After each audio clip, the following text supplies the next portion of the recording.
Hi there, it's Nick back again, continuing with talking about what is essentially my conversion to Christianity, which is obviously very weird considering how the journeys happen. This is just my third recording on the subject, and I just thought I'm just going to tell you my stuff. If you don't like it, then tough, basically, you know what I mean? I've mentioned why I started doing this. I've mentioned some of the changes I've been through so far. I'm going to talk to you about another thing, okay? Because I always... Okay, let me explain this better. A fair few years ago, I used to live in a part of the world which actually did have much more of a literalist interpretation of Christianity.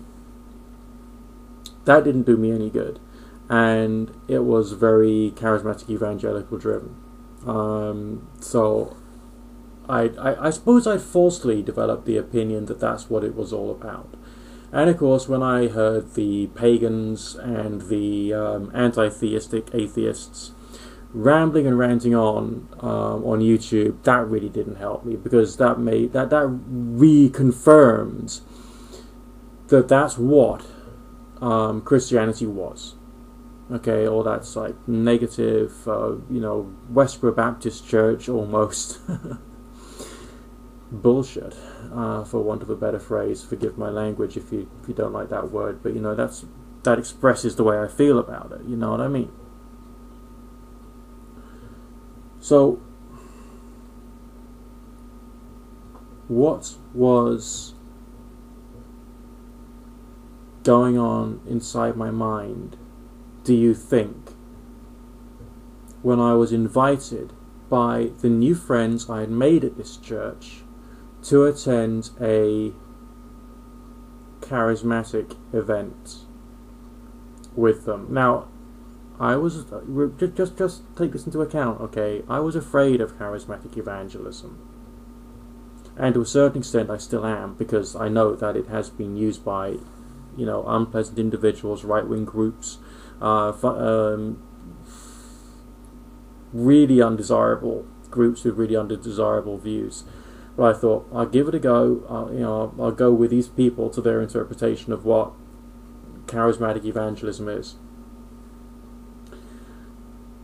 And there was this one group there, I think they called themselves, Warriors for Jesus or something like that. And I thought, oh crikey, oh no, it's going to be them. And so I was actually approaching them, trying to be, liberty-minded and open and free thought type driven, but with this like black hatred inside me. That they're all going to be the same.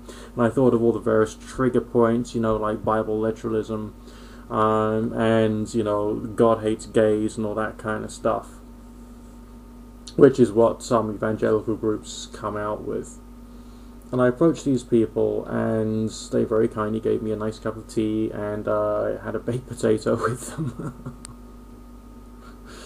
And I asked this lady who was who'd had this like leadership role within their little community, what are your views on Bible literalism?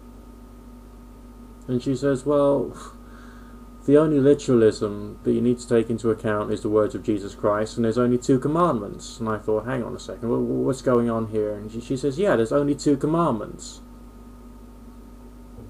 And I thought, right, because there's like your 10 commandments, you got all the other stuff that's there in the Old Testament, and then people refer back to that. Then when you go to most churches, you'll see the 10 commandments up there, which is basically like a pretty scant legal system, if you get my drift, and it's open to there's some interpretation people apply to it, And then there's this lady saying to me, there's only 2 commandments, only 2, nothing else, just 2. And I said, go on, remind me. And she looks at me like aghast and says, well, love God and treat other people the way you want to be treated.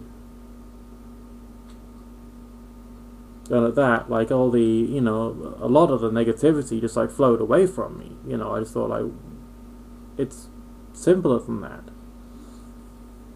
And she told me about this thing called red letter Christianity, whereby you just focus on the words of Jesus Christ and just use that as being the best description of the faith, rather than anything else.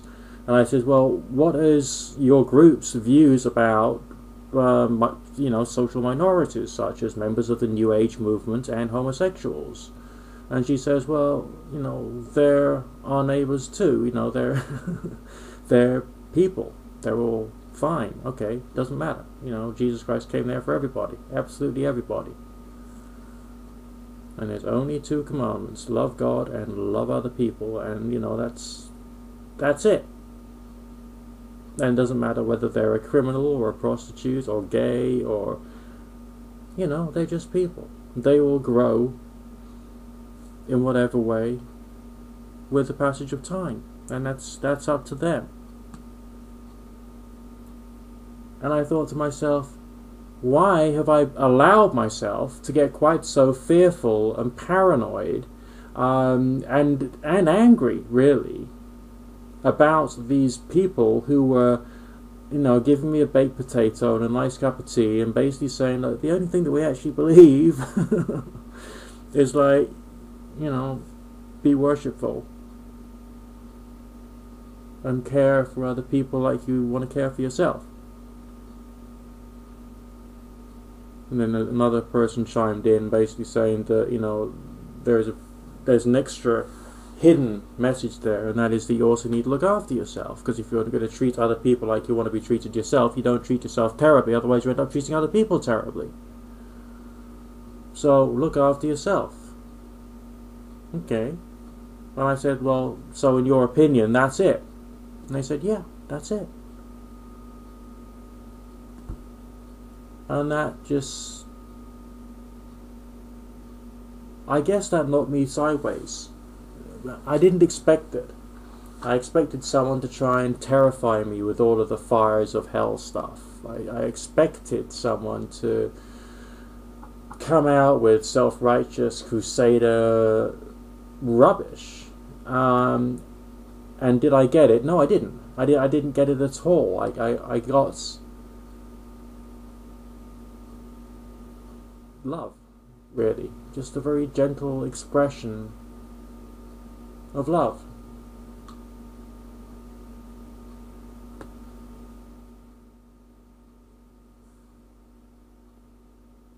It was actually quite mind-blowing.